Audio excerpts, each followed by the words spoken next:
Привет всем, друзья! Вы зашли на канал «Замуж в Индию». Я сейчас улыбаюсь, но на самом деле сегодня пришлось очень серьезно понервничать. Утро у нас не задалось. Вот сейчас прямо вы увидите видео о том, что у нас произошло сегодня, а потом мы вернемся сюда. Обратите внимание, Вигнеш, посмотри на меня, show me. Обратите внимание на табличку. Видите, на табличке написано «Монитор». И что это значит, Артур? У Артура такой таблички нет сейчас. Ну, Артур, что он делает? Что входит в его обязанности? Руководит классом. У них меняется. Вот сейчас Вигнеш и еще одна девочка. Они вдвоем руководят, следят за порядком. Чтобы все были в форме, чтобы все были подстрижены. Ну и, соответственно, делают замечания тем, кто нарушает правила школьные. Говорят, сфотографировали с ними видео. В общем, события грандиозные.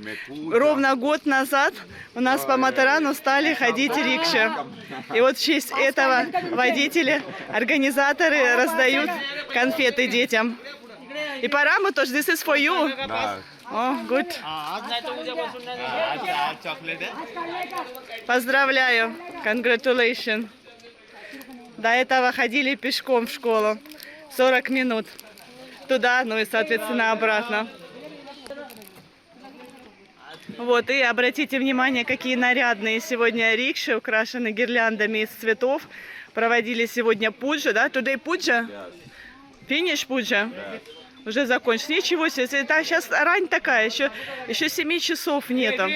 А и еще такой момент. Пару дней назад рикши приехали утром поздно. И, соответственно, некоторые дети опоздали в школу. Сейчас рикши с самого раннего утра стоят, но детей особо нет. Вы видите, ждем. До этого я вам показывала, какие очереди огромные были. А сейчас вот они сидят. Сколько тут их набралось? 4 уже. Ну, мы уже давненько здесь. И ждем, когда наберется полная коробочка. Чего? Уже поедут. Уже такие набитые не будут ехать рикши. Но это тоже хорошо. А может быть, он просто сказал чего. Не, поехал он. Ну, круто. Все как по технике безопасности.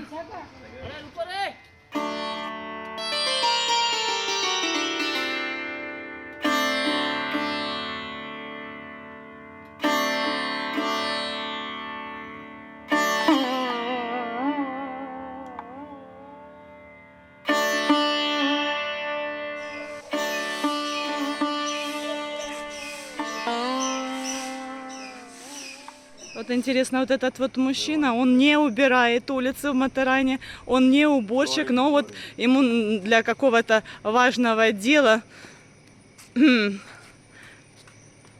понадобилось вот это вот. What do you want to do with this? Flooring.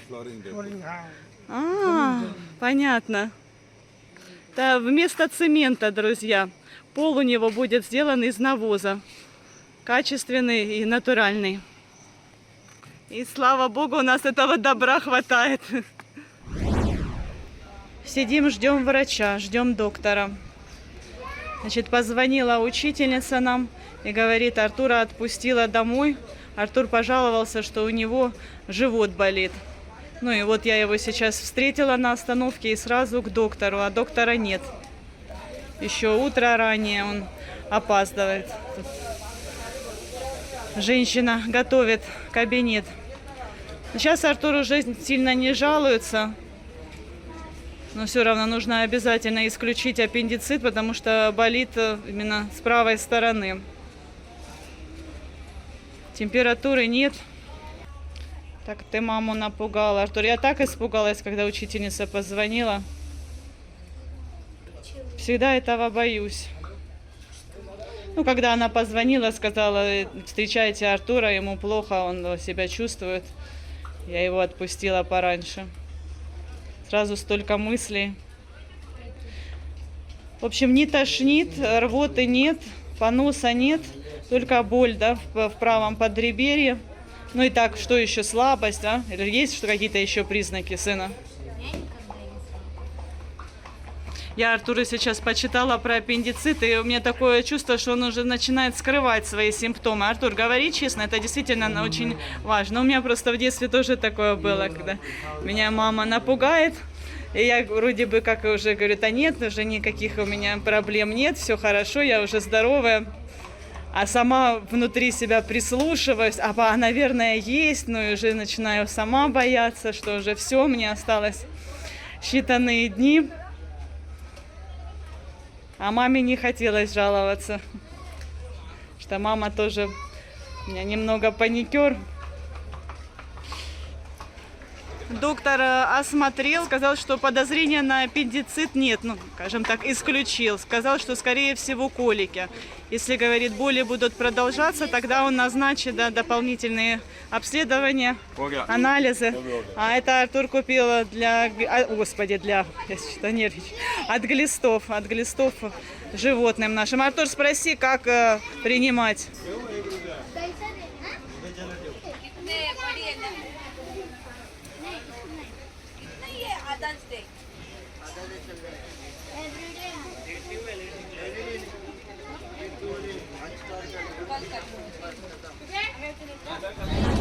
Мы сейчас ждем нашего папу, он должен подъехать на рикше, и мы поедем в город. Да, мы решили ехать в город, на самом деле это решение было принято еще вчера, сегодня благоприятный день.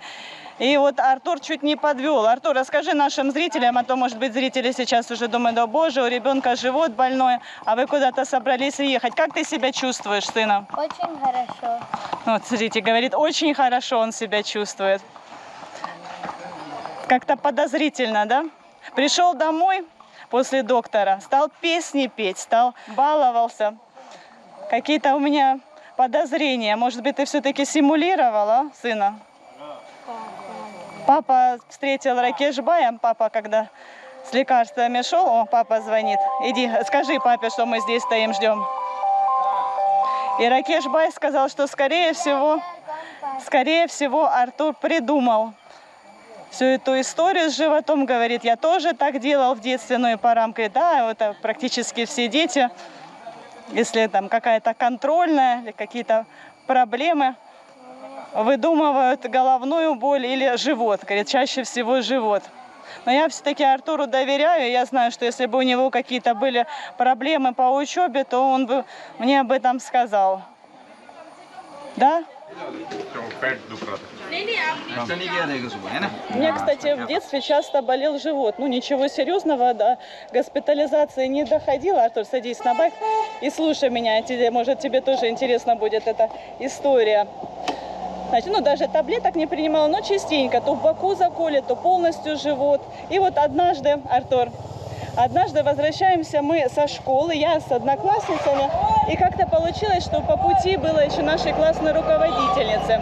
И идем мы все вместе.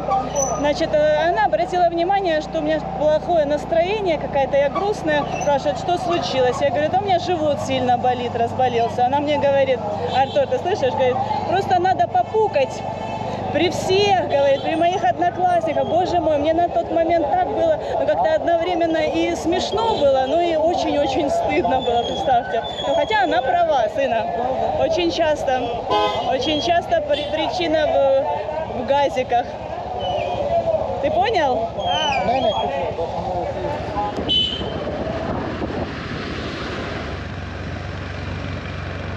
У нас сегодня все номера заняты, никто из работников не пришел, стена до сих пор сохнет перед грунтовкой, скорее всего, завтра придут. Для мебельщиков нам как раз сегодня нужно будет купить кое-что, фурнитуру. И радует то, что нет сегодня дождя, так что очень благоприятное время для поездки в город. Не в Мумбаи мы едем, мы тут по-местному.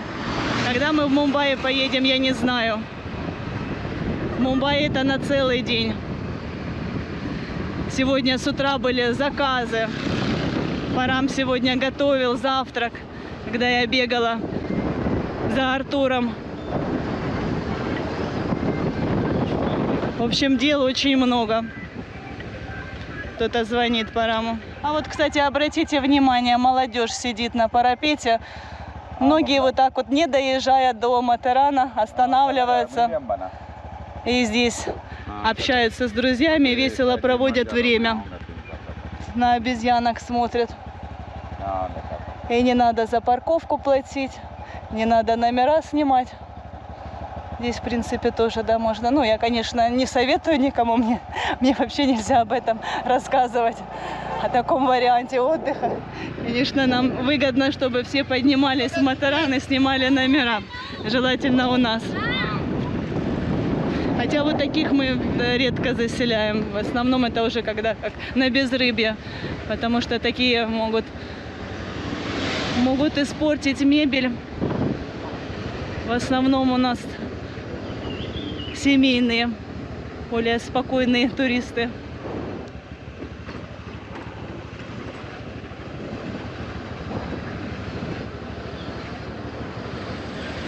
Обратите внимание, у нас сейчас на заправке работают милые молодые девушки. Остановились заправиться и поедем сейчас в Димарт. Еще Параму нужно вопросы некоторые с документами решить. Фурнитуру купить нам надо, это тоже в другом месте. Вот, а в Димарте я хочу купить для Парама кровати. Постельное, покрывало, подушку хочу для себя купить. И для Артура маленькую. Мне многие зрители предлагали эти вот подушки, которые у нас. Я жаловалась, что они очень твердые. И мне предложили распороть, достать внутренности. И тогда, соответственно, надо уменьшиться подушка. Вот. Ну, я решила, что раз они нравятся такие индийцам, пусть индийцы на них и спят. А мы себе купим новые, подходящие. Портить их не будем.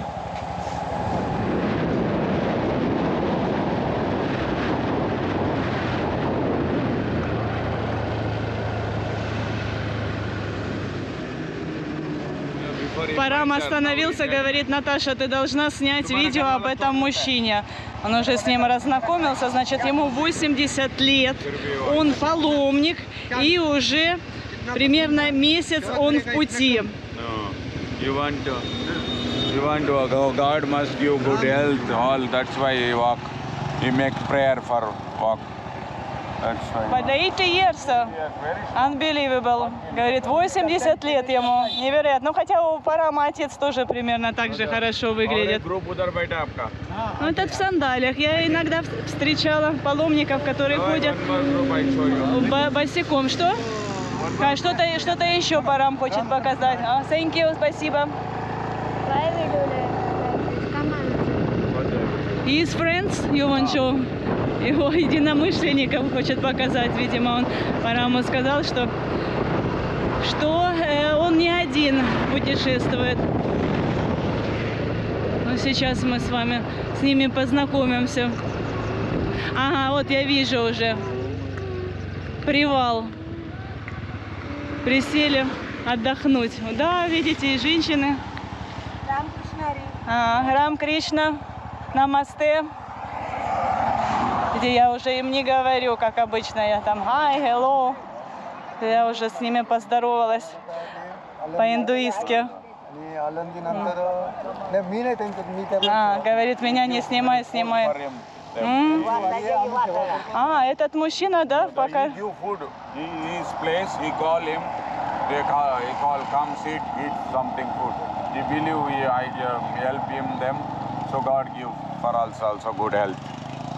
That's why they make like that. И local. He call. They walk, he call. Come on. Этот мужчина местный, и он пригласил паломников, чтобы они посетили его место. Считает, что это принесет ему удачу, здоровье, ему и его семье.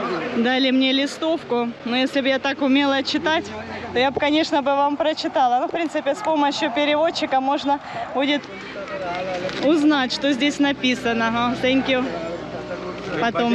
Потом почитаем.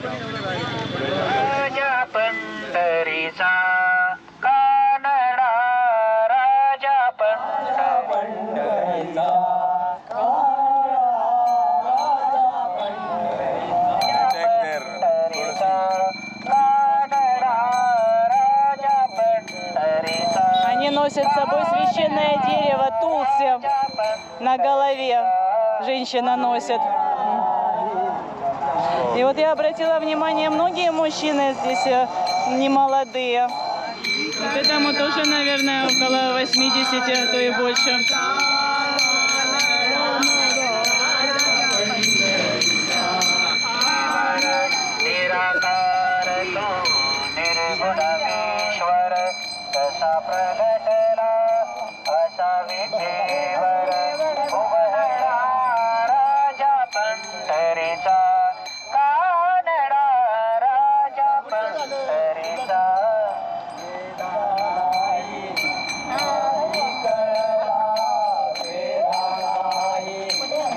Паломники начали свой долгий путь в Мумбаи, и по пути к ним еще присоединится очень много единомышленников из других городов Махараштры.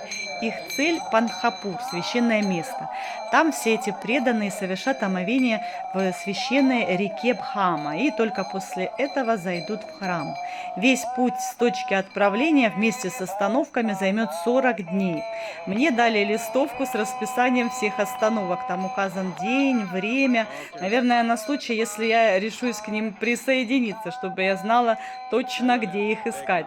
Там очень подробно все расписано. Место отправления ворота Индии было в Мумбаи и дальше, где они будут ночевать, где обедать, где отдыхать. Поэтому они, кстати, на этой незапланированной остановке не задерживались, чтобы не сбиться со строгого графика. Вот. И еще интересно, что участники шествия обязаны были предварительно вакцинироваться от некоторых самых страшных заболеваний. Эта мера была принята со времен того, когда Индия была колонией британской, и до сих пор соблюдается, чтобы участники не распространяли инфекцию по всему штату. А Парам очень обрадовался, когда паломники поставили мне на голову святыню. Теперь он уверен, что моя карма будет чище, и удача не за горами. Все, паломники пошли дальше, их ждет долгий, длинный путь, вон они вдалеке. Я их, кстати, не просила и даже не намекала, чтобы они мне поставили на голову тулси. Это чисто их решение, их идея. Вот этот мужчина, мы уже с ним познакомились, местный, он угостил паломников водой.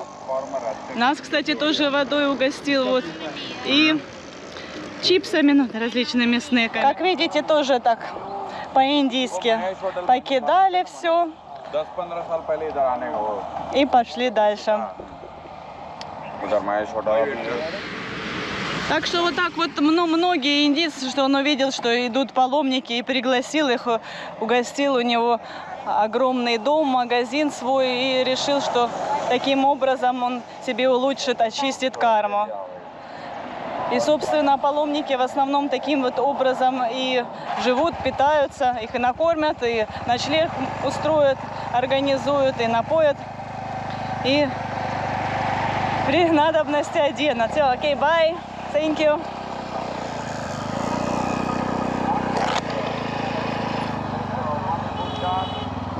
Итак, мы находимся сейчас в супермаркете. Посмотрите, Артур увидел гитару детскую, пытается на ней что-то сыграть.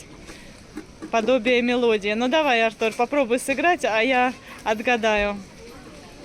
Настраивает еще. Сколько здесь струн? 4 струны.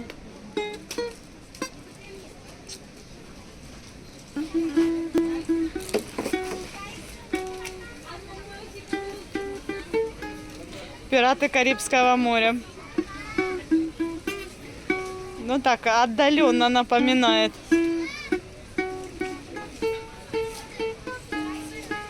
Кстати, сегодня будний день, но людей очень много.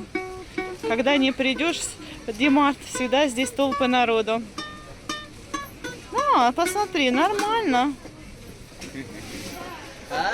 Парам сейчас выбирает средства для мытья номеров. Напоминаю, что сейчас этим занимаемся мы, но в основном Парам, так как мы остались временно без помощника. Да, окей, бай, очень хорошо. Специальный спрей для мытья окон и стекол. So before you not use, как Самир not use? Самир не использовал. Ну я понимаю, но почему why Самир not use? Как он мыл стекла и окна? Прям говорит, он уже как без энтузиазма работал. Хорошо, ну и what else? Что еще?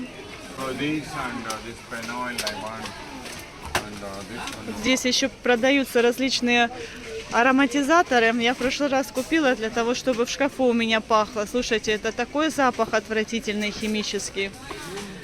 И я, значит, на следующий же день его убрала из шкафа. И все равно воняло.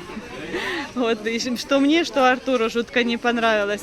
Я подумала, может быть, мне просто не нравится, и Артуру, а индийцам нравится. И предложила Самиру, и Самир разместил это средство в шкафу, где у нас на улице, получается, шкаф у нас стоит железный, и там сложено постельное и полотенце для номеров. И мне даже вот из этого закрытого шкафа, который стоял на улице, этот запах доносился. Представляете, насколько резкий. И я никогда не любила. Опять мы застряли, выбираем покрывало по раму на кровать. Звонила, кстати, Ниха, пока мы ехали на байке, очень много звонков Парам принял. Ну и один из звонков — это Ниха. Она как раз сегодня собиралась прийти к нам в гости. Хотя мы ее не приглашали, потому что у нас еще ремонт не закончился. Я говорила, что уже после окончания, но ей, видимо, не терпится. Она говорит, я сегодня пурамполе испекла, и вот суши, и мы хотим прийти, посмотреть ваши номера. Ну, а мне же действительно хочется уже, чтобы было что показать, не только номера, ну, номера, да, но я хотела пригласить именно их к себе домой, чтобы они сели за наш стол. Они еще ничего этого не видели. Вот. И, соответственно, да, в спальню я их, приглашать не буду. У нас кухня, получается, и зал в одном лице. Вот. И надо, чтобы Парама кровать смотрелась как софа, как диван. Вот мы ищем ему достойное покрывало, но ничего не подходит. На софу покрывало меньше или больше, ну, в общем, не... Парам говорит, может, остановимся на том, что, я вот присмотрела уже, отложила к нам в корзину, но не уверена, думала, найдем что-то лучше. Но, скорее всего, остановимся именно на этом варианте. Вот еще обращаю ваше внимание, мы пришли в отдел, где продается обувь. Так как сейчас сезон дождей, продается резиновая обувь. Вот даже вот такие вот туфли резиновые для тех, кто работает в офисе. Я быстренько вам показываю. Мне делают замечания, нельзя снимать. Даже один парень сказал удалить то, что я наснимала. Потом я вам уже расскажу то, что хотела. Ну вот, посмотрите, что мы понабирали. Вроде бы как ничего особо не планировали, только самое необходимое, но в итоге опять у нас полная тележка. Вот видите, сахар очень много места занимает. Хотя у нас Парам сахар практически не употребляет в пищу. Но сейчас мы часто готовим чай для наших клиентов, для наших работников. Я тоже стараюсь сахар есть только по утрам, чай пью с сахаром, а так тоже особо никуда. Стиральный порошок тоже, да, много места занимает. Масло подсолнечное. Ну и так, давайте вам покажу, расскажу. Вот орешки кешью. Вот это вот порота. Как полуфабрикат, достаточно на сковороде поджарить, и уже готово блюдо. Грибочки нашли сегодня здесь. У нас в Матаран очень редко завозят. Что-то приготовили, для разнообразия. Дал. Еще дал. Шампуни купила. Так, Парам аккуратно, чтобы не раскрыть здесь цукер. Да, а то может раскрыться, и потом все потечет. Сыры купили. А покажи, Артур, что ты купил. Пенал, ну конечно, как же без пенала. Коллекционер. Уже Артур его пристроил, спрятал. У него столько пенала. Окей, Дринка. Сейчас опять Парам будет, как Сися. Я в прошлый раз вам показывала, но это уже как традиция. После того, как мы выходим из Димарта, всегда, да, там продаются чарс, молочный напиток. Like yours.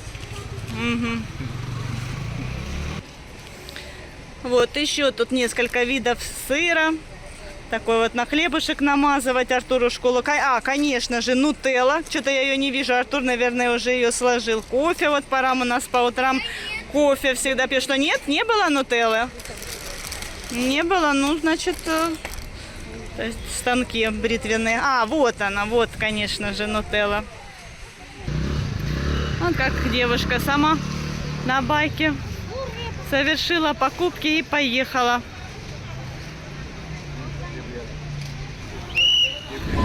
Мы уже находимся в Нероле, нам нужно заехать по делам.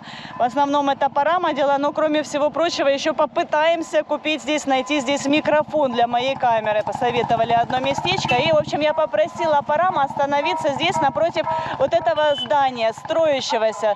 Значит, 3 года назад Бовина семья должна была получить в этом доме квартиру. Вот вы, значит, нашей квартиры постоянно спрашиваете. Значит, не только у нас такая проблема. Бовина тоже кормят завтраками. Вот-вот, говорят, через 3 месяца. Ну, последнее, что им сказали, через 3 месяца. А мы сейчас проезжаем и видим, что здесь даже стекол нет. А по телефону сказали, что только лифт осталось. Но тут я вижу, что еще, ну, может быть, даже на пару лет растянут удовольствие. Все, пора, I'm finish. You can go. Все, Артур, ты посмотрел то, что хотел? Мы сейчас стоим вот. Нам удалось проехать, а вот буквально после того, как мы проехали, опустился шлагбаум, и сейчас будет проезжать поезд. Артур попросил посмотреть на это. Артур, ты ни разу не видел поездов? Вот, так что Бовин скоро станет счастливым обладателем. Но, правда, в этой квартире, скорее всего, будет жить его брат Бовина вместе со своей женой и с ребенком. Но у них есть еще одна квартира в Нероле. Уже не в новострое, ну, уже давно они ее покупали. Вот, так что много у Бовина жилья, у его семьи. Когда это будет готово, неизвестно. Одному Богу известно. Заодно вам немножечко Нерол покажу. Вот такой вот райончик у Бовина будет рядом с путями железнодорожными. Возможно, будет шумно. Хотя у нас тоже поезд проезжает в Матаране несколько раз в день, и ничего, терпимо. А наша квартира в Гоа находится рядом с аэродромом военным. Раньше такого, как я хотела, микрофона здесь нет, не продается. А сейчас что-то предложат, вариант на батарейках. Очень длинный провод. Но если этот микрофон поддерживает моя камера, то я буду брать. Что я так мучаюсь. Я не могу вообще. Я не могу видео нормально снимать. К сожалению, микрофон не подошел. Звук мне не понравился. Смысл мне менять шило на мыло. Пока буду, значит, на встроенный говорить. Вот такой вот под нами городок Нерол. Очень много здесь новостроек. У многих, кто живет в Матаране, здесь есть квартиры. Особенно, когда дети вырастают, когда им уже нужно поступать в колледж, они переезжают или сдают эти квартиры. Кто-то живет. Но, как по мне, лучше в Матаране, чем здесь. Ну вот брат Бовина, точнее жена брата Бовина, мечтает переехать. Ей не нравится, ей хочется в цивилизацию. Но тут особо делать нечего. Единственное, что здесь много магазинов, больше товаров, да, где больше выбор.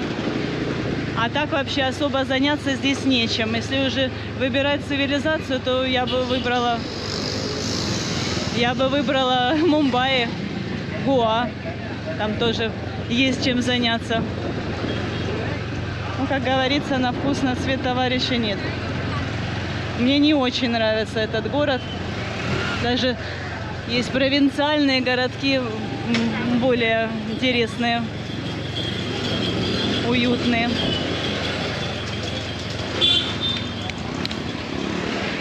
Последний у нас на сегодня пункт – это аптека. А нет, смотрите, Парам уже покупает ананас. А в аптеку понадобилось Артуру. С утра он купил средства от глистов для животных, а сейчас хочет найти средства от блох, так как у нас в Матаране не продается. Он надеется, что здесь есть. Это мы уже пришли в другую аптеку. Нас сюда направил тот аптекарь. И вот, говорит, есть средства от блох, а может это и не от блох, но не для собак и не для кошек, а для буйволиц. это, что, в общем, они сами не знают, что у них есть. Я так понимаю, что мало кто обращается с этим вопросом. Всех устраивают, Артур, блохастые кошки и собаки. Нам уже уезжать надо, скоро потемнеет. Артур, радуйся, что он без глистов будут. А насчет блох... Так, сейчас я выключусь пока. Слушайте, какой комплимент замечательный я получила. Это вот женщина, наша знакомая, но мы давно не виделись. И она говорит, говорит, ты 50% волос потеряла. И с улыбкой об этом говорит. Так, ладно, хорошо, значит, это бай. Спасибо за комплимент. Значит, не подошел нам этот спрей. Нам уже когда-то в Матеране тоже такое подсунули. Это, да, для животных, для собак, для кошек. Ну, мы использовали, кстати, нам пригодился он. Это, если, допустим, у собачки ранка, и в этой ранке могут завестись различные личинки. Ну, и, собственно, чтобы обрабатывать такие раны. И мы купили от блох, но пес Бобик был ранен, его нужно было приводить в порядок. Как раз вот спрей пригодился вовремя. Я так даже, может быть, и не знала, что такое существует. Вылечили ему рану. Все, теперь едем домой. Ух ты, посмотрите, женщина сидит на байке. Мало того, что боком, так еще и чемодан держит. Я думаю, вряд ли ей очень удобно. Ну, ой, боже, сворачиваем. Why we stop? В общем, друзья, будьте готовы, если вы приедете в Индию, так вот вас могут неожиданно обсыпать комплиментами. Ну, у меня действительно волосы стали реже после пандемии, точнее, во время пандемии я стала терять волосы из-за нервов, ну и потом пошло-поехало. Но не обязательно, да, я считаю, об этом напоминать или указывать на это. Я думаю, что у нас это считается неприличным, такие вот, в кавычках, комплименты делать. Да, и могут сказать, что ой, как ты поправилась, ой, раньше ты была намного худее, много чего. Так что меня не только на канале зрители иногда в комментариях одаривают комплиментами. Очень много, вот последнее видео, которое вышло, многие писали, боже, Наташа, убери свои страшные старческие руки. Но здесь, в Индии это говорят не со зла. Просто как, знаете, как по простоте своей. А насчет своих комментаторов я не уверена. Иногда мне кажется, что хотят все-таки сделать мне больно, укол.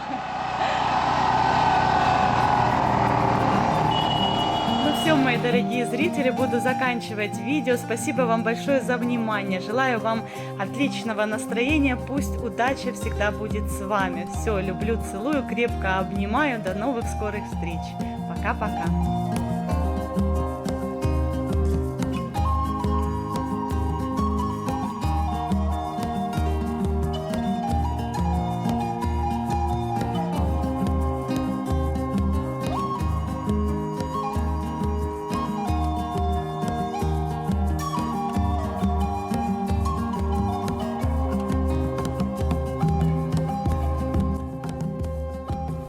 Подписывайтесь на наш канал, впереди вас ждет еще много всего интересного.